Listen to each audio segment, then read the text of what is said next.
On the county line, we have all your live and local news from Lawrence and Mercer counties. A majority of you are watching us on Adelphia Cable, but the recent bankruptcy poses a threat to the future of the company. Tonight, we'll find out how the change in ownership could affect your viewing. And gas prices came down slightly this week, but are still fairly high in the area. On tonight's show, we'll give you some tips on how you can save money by saving gas. There are a lot of big events coming to our area this weekend. We'll give you the where, when, and why. All this and more is coming up on the County Line. We're live. We're local. The County Line starts now.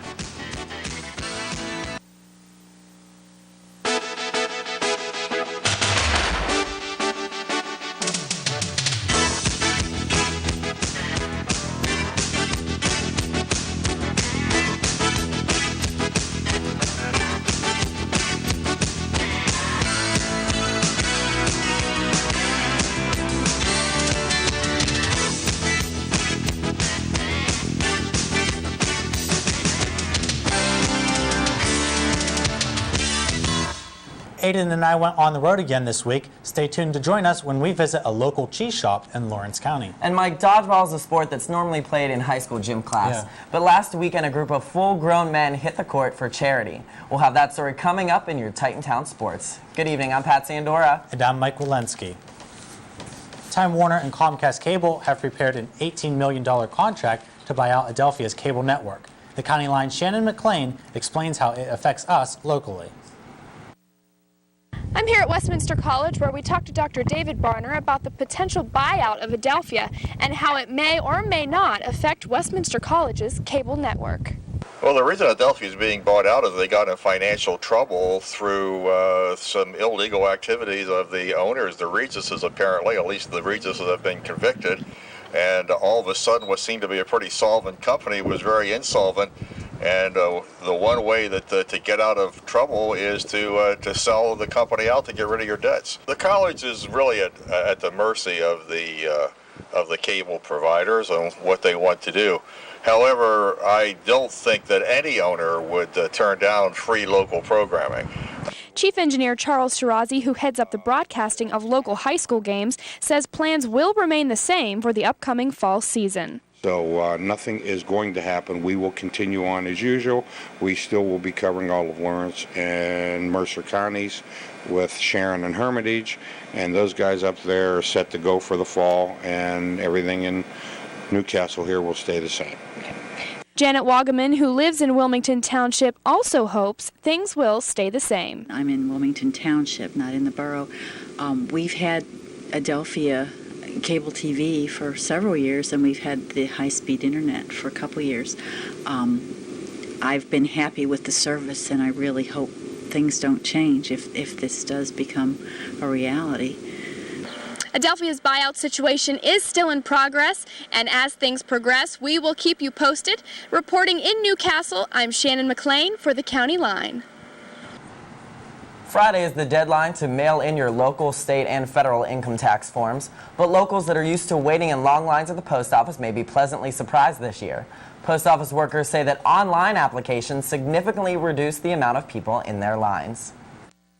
Before they got the online taxes, there'd be a crowd out here just waiting in line, but now they can wait, and now that they have online, it's not quite as bad. But if you're still one of the many people who file their taxes the old-fashioned way, some local post offices are staying open late to help you meet the deadline. The Newcastle Post Office will stay open until midnight for those last-minute drop-offs. And if the tax deadline isn't enough for you to think about, the local primary elections are just about a month away.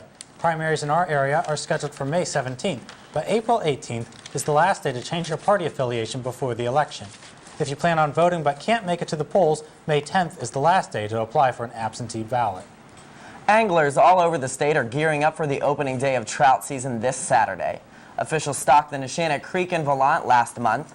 Locals should expect the creeks and streams to be crowded this weekend. The season officially starts at 7 a.m. on Saturday. So, Mike, you're going to be hitting the streams out there for trout season? I will not be going out Saturday, but I know a lot of people are excited for it, and I hope they all have a good time and hope they can catch something. Should be a big day. Yeah. Well, definitely. You know what? The opening of trout season isn't the only big story in the area this week, no, that's for sure. No, it's definitely not. And Elena Schuring is here with this week's 88.9 on the County Line. Titan Radio Digital 88.9 News brings you local news now. Good evening, I'm Elena Shoring with this week's top stories from Titan Radio News on 89 FM. Mercer County voters will use a new voting system for the primary election coming up in May. Voters will now use an optical scan ballot similar to the Scantron system that students use on state tests. The county is doing a lot of voter and poll worker training to prevent any problems with this year's primaries.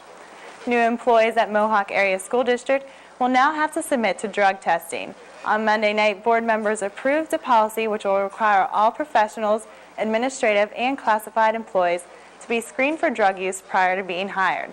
Screening will test for opiates, marijuana, and other drugs and hallucinogens. The new policy will take effect on May 1st. On Tuesday night, several hundred people came out to voice their opinions about the potential reopening of a landfill in Grove City. Officials at Tri-County Industries want to reopen the landfill after it was shut down almost 15 years ago. The State Department of Environmental Protection stepped in to hear community reactions before continuing on with the project. There may be concern about garbage in Grove City, but here at Westminster, the school is dealing with a different type of foul mess. College officials are doing what they can to clean up the mess around Lake Britain caused by some waterfowl. Officials say goose droppings were getting out of control and something needed to be done. A small fence was installed around the lake in order to keep goose populations away from the shore. The fence won't harm the geese, and they still are able to fly over the fence into the water. That was your 89 on the County Line. To keep up to date every weekday, tune into Titan Radio for continuous news coverage. More County Line is on the way. On last week's show, we took an inside look at how gas station owners are cracking down on drive-offs at the pump. This week, the County Line's Jolene Slattery offers us some tips on how to save money by using less gas. Spring is officially here, the summer driving season will soon be upon us, and nationally, gas prices continue to rise. So what can you do to save some money? Well, in order to save 1 gallon of gas, you need to cut 22 miles of driving from your week. How can you do that? Use mass transportation or carpool when possible. Locally, Newcastle Area Transit provides mass transportation.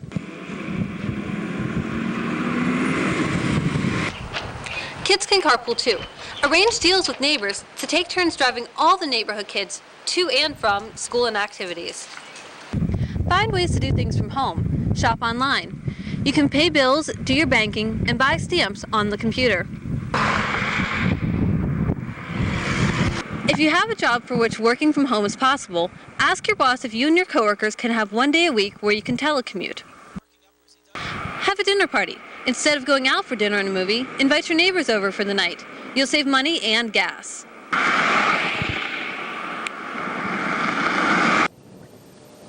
If you do need to drive to do errands, plan them out. Do all your driving in one trip instead of spreading it over several. Don't go to the grocery store for just 1 or 2 items. Make a list and go once a week. Offer to pick up an item for a neighbor or bring them along. When visiting multiple stores, park in one location, like a parking lot, and walk from store to store. Get the junk out of your trunk. The heavier your car is, the more gas it guzzles, so don't use your trunk for long-term storage. Walk or ride a bike instead of driving. You'll save gas and get exercise. For more tips on how to save on gas this summer, visit the Reader's Digest website at www.rd.com/saveagallon. In New Wilmington, I'm Jolene Slattery for the County Line. Thanks, Jolene, for those gas-saving tips. And in the interest of saving gas, Aiden and I went close by for this week's On the Road. We went to a New Wilmington business that capitalizes on mold. But don't worry, it's not quite as bad as you might be thinking, so check it out as we go on the road.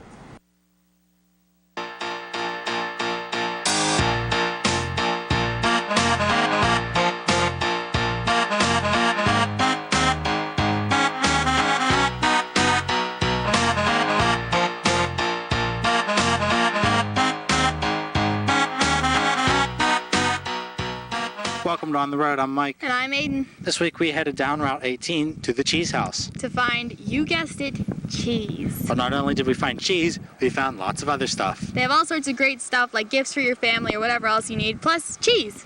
So let's go check it out. Let's go. Oh yeah, we've got it from England, Australia, Norway, Germany. It comes from everywhere. And it's good. Of course. That was Jim Marty, owner of the Cheese House, naming a few of the countries from where he imports some of his cheeses. But Jim mostly gets most of his cheeses from small vendors in Ohio. Aiden, what's your favorite kind of cheese? I like provolone. Provolone. All right, well, Jim says his favorite cheese goes well with just about everything. Your favorite? New York sharp cheddar. New York sharp cheddar. Why do you like that one? Because it goes with anything, you can eat it anytime.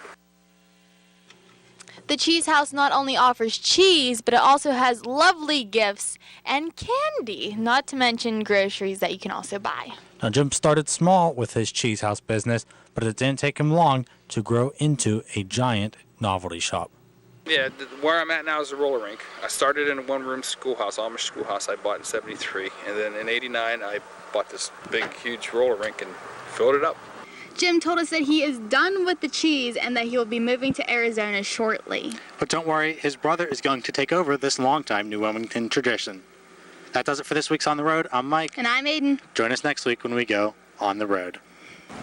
So, Mike, did you guys pick up anything while you're in the Cheese House? They got a lot of stuff. No, we for sale. actually didn't buy anything there. Didn't get anything? Yeah, It's we too may bad. have to go back and get something. Well, you know what? Don't worry, because this week is the Relay for Life, sponsored by the American Cancer Society, right here at Westminster, and I'm sure there's going to be plenty of chances for you to put your money for a great cause. Yeah, I'm sure there are. And also, Titan Radio will be broadcasting live from Bury Stadium on the Westminster College campus. But tonight, Catherine Larson is here with event organizer Jim Leslie to talk about the Relay for Life and how you can get yourself involved. Put a little spring in your step and lace up those sneakers. It's time for the 8th annual Alpha Sigma Phi Relay for Life. And joining us tonight is one of the staff members from the American Cancer Society, Jim Leslie. Thank you so much for being here tonight. Sure, thanks for asking me. So now you're going to be walking in the event. Yes, I will. I'll be walking the survivor lap. I'm a 10-year survivor of cancer. Congratulations. And I'll be walking just to make sure everything's going all right also. So you're a Westminster alum. Yeah, 1977. Very so you can good. figure out how old I am. No, not at all. Well, tell me what we're going to see at this Westminster Relay for Life that might be different from others at different Okay. schools. Actually, this relay has fireworks at the close, which is something different. So that's not a rumor. Yeah, I heard it's about not a that. rumor. They'll go on about 9:30. Where are they going to be shot off from? They'll be shot off over Britton Lake. So you'll be able to see it from the hillside or the track, which is kind of cool. We have a flyover and landing from a medevac helicopter. They'll be coming in. And it's just sounds spectacular. Some different things, yeah. Okay, so if you want to walk in this, you have to get with a certain team, to my understanding. Tell me a little bit about how it works. We try and get people to register on a team, anywhere from 8 to 15 people or more. If you have more, we can split it into 2 teams. That just seems to be a manageable number. Get a team together, whether it's a Greek team or just a group of friends. Do some fundraising. It's a $10 registration fee just to cover costs for the event, and raise some funds so we can beat this disease. Why did the event start? This started 8 years ago. It's in memory of Dr. Peter Mackey, who was a professor here, soccer coach. He was a religion professor, I believe, and he was a member, or past member of the Alpha Sigs, and it was done in memory of him when he passed away from cancer. So tell me what businesses are going to be pitching in. Giant Eagle is a sponsor this year, and of course we want to thank them, and of course the college for letting us use the facilities. Sodexo Food Service, the Wilmington Volunteer Fire Department, and some other minor businesses. So there'll be some food out there. Lots what type of food can we expect, out of curiosity? There's hamburgers, hot dogs, and Nice. I think there'll be some pizza. Domino's, I think, is delivering pizza, and the Alpha Sig boys will be selling that. And Very there's good. drinks donated by McDonald's, and we'll be selling those also. So Tell me, I think the registration time has passed for this event, but Yes, it how has. can you get involved next year if you're... next year we'll be starting it up again. Usually after you come back from Christmas break, the Alpha Sig boys will be in charge of it again, and we'll get it started and get packets out to you so you can organize your team and get them registered and go from there. So how many teams do you have so far lined up? So far we have about 40 teams. 40 which teams? Is good. That's Yeah, huge. That's very good.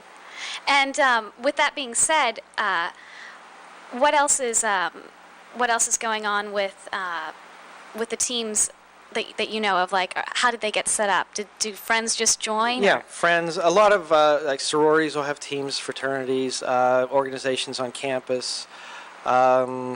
There's a team from the library employees. The lunch ladies have a team. They just came in, yeah, from the food service. So, yeah, it's a whole, and there's community teams also. There's Kiwanis has a team. Methodist Church has a team. So it's a whole community effort. Yeah, it's a community event to fight cancer. You're right. How much does the fraternity want to make this year off of it? Our goal this year is $25,000. And I huge. think we'll be able to hit that with no problem this year. Now, what's it made in the past years, if you don't mind me asking? Over the last 7 years, not counting this year, we'll be just under, they've raised just under $200,000 over the 8 years. So Wow. that's really good. That is Nice. impressive. Well, goodness, that's wonderful. And apparently the forecast calls for really great Beautiful weather. Mid-60s and sunny. Just perfect. We've never had rain here. So. Oh, good. So, well, yes. Well, it's Westminster. We're going to have Happy the glorious. Valley. Yes, precisely. Well, if you want to get some more information about the event, you can go online to www.cancer.org. That'll get you information in general. But certainly come down on Saturday. It's April the 16th. It runs from 10 a.m. to 10 p.m. And it's going to be at the Harold-Bury track. And again, Jim Leslie, thank you again for coming. Sure. Thank you. Stay tuned for more County Line after this. Okay, girls, at 3 o'clock. What is he looking at? Oh, dude, it's so obvious. Captain Obvious has scored again. Open your window, say something. Oh, he's really gonna down. Hi. Hi. Hey, guys. Hi.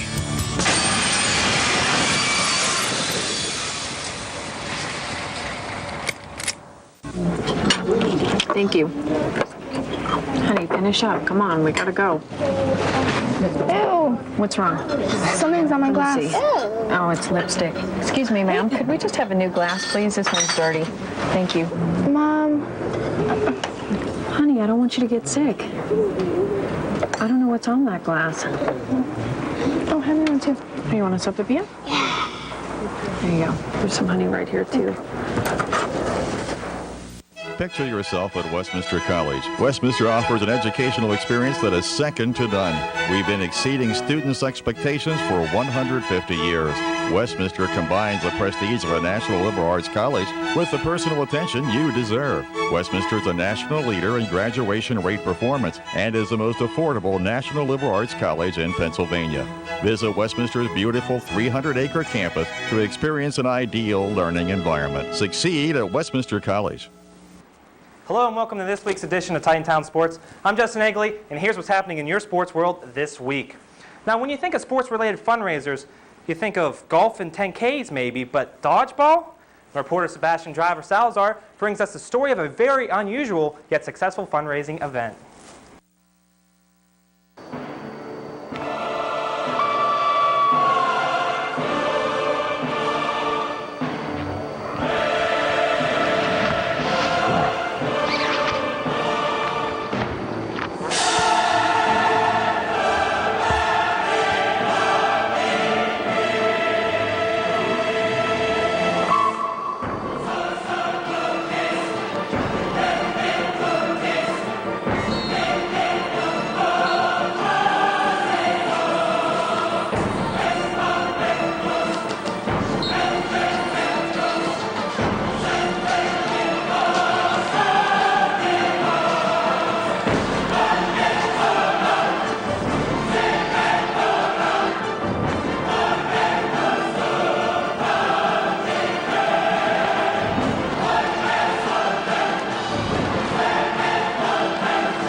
Now, while local businesses are foes on the field during the dodgeball tournament, they've come together to raise over $30,000 for charity, and that's really what today is all about.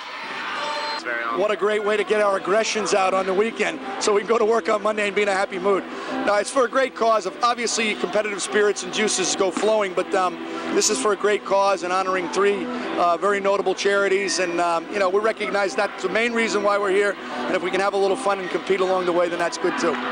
It's clear today is all about giving back to the community and charity, but with a cash prize on the line for the champs. The spirit of competition is definitely alive and well. Some of these guys, I think, are out for blood. Well, I think as the day goes by, the intensity is going to become greater and greater because everybody starts to smell the price. Competition's real intense. I think it brings back the youth in you, you know. Even though we're all over 30, it's something we did in our childhood, and it's fun to bring it back. Who's better at dodgeball, you guys or your parents? What was the last time you personally played dodgeball? Not to age yourself or anything, but just to give us a ballpark. Well, it was about, put it this way, the old gym at Newcastle High School is no longer there. So it was many moons ago. 12th grade in high school. When I was in grade school. And I'm not going to say how many years ago that was. Ages, absolute ages. Now the age range of participants from teenagers to those who haven't played the actual sport of dodgeball in over 40 years. But nevertheless, from the youngsters to the older fellas, everybody had a great time.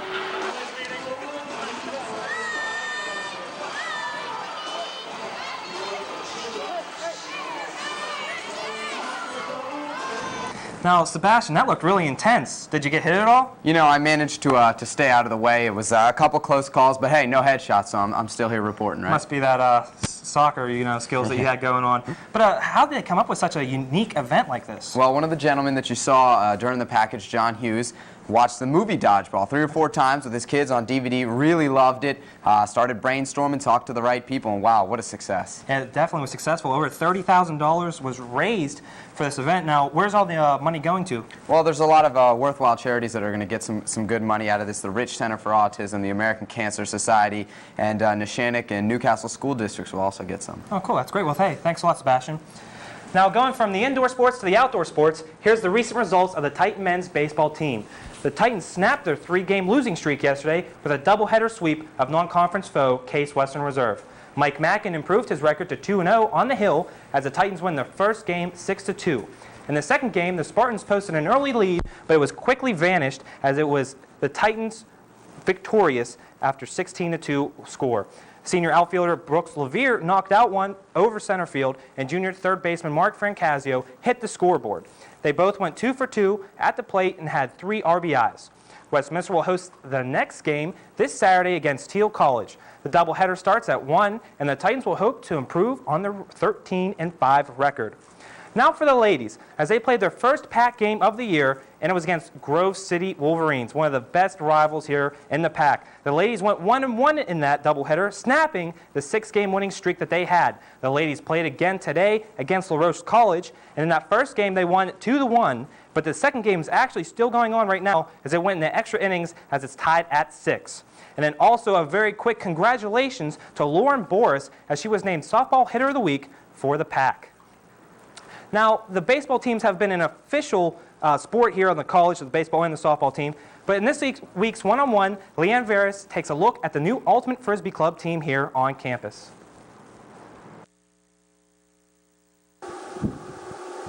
I'm here with John Strine, who is the advisor of the Westminster Ultimate Frisbee Club. John, a lot of people don't realize that organized frisbee actually exists here at Westminster. So can you tell me if you're actually a team or if you're a club? We're a club and a team. Frisbee is definitely a club sport, and we definitely welcome any student who wants to participate to come on out here and play with us. We usually play Friday afternoons at 4 o'clock, but anytime you see us down here outside the softball field playing, people are welcome to come down. But we're also a team as well. You know, we play in tournaments around the area against various schools such as St. Vincent, St. Francis, Duquesne University.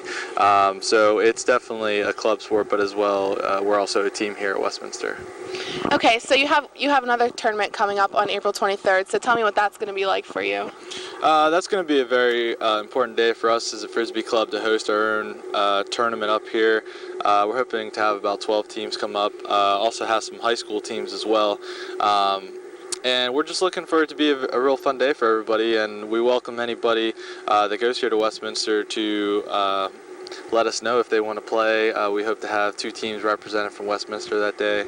And we just hope it's a great day. It's going to be a full day of Frisbee starting about 9 o'clock, and it'll end up probably late in the afternoon, but we welcome anybody who wants to come out and see us behind the soccer fields. Okay, so finally, what would you say to people who don't think that Frisbee is actually a sport? Well, you know, Frisbee is definitely not maybe considered one of the modern sports of our day, but it's recognized around the nation. There's many associations and organizations that recognize Ultimate Frisbee, and the popularity is really growing, so we just hope that it'll take off from here, and you know, the sky's the limit for Ultimate Frisbee to keep growing around the nation. So. Okay, thanks, John, and good luck in your tournament. Thanks. I'm Leanne Veras for the County Line. Well, that'll wrap up this week's edition of Titantown Sports. To keep up to date with your Titan Sports, listen to the 2-Minute Sports Drill on the Titan Radio, 88.9 FM, every weekday at 7:30 and 8:30 in the morning. So thanks for watching. Go participate in the Relay for Life this weekend, and stay tuned for more County Line.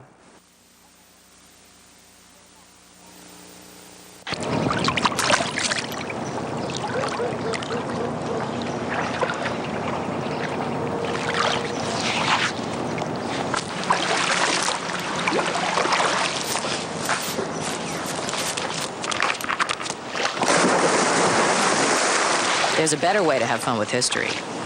Visit americaslibrary.gov. Log on, play around, learn something.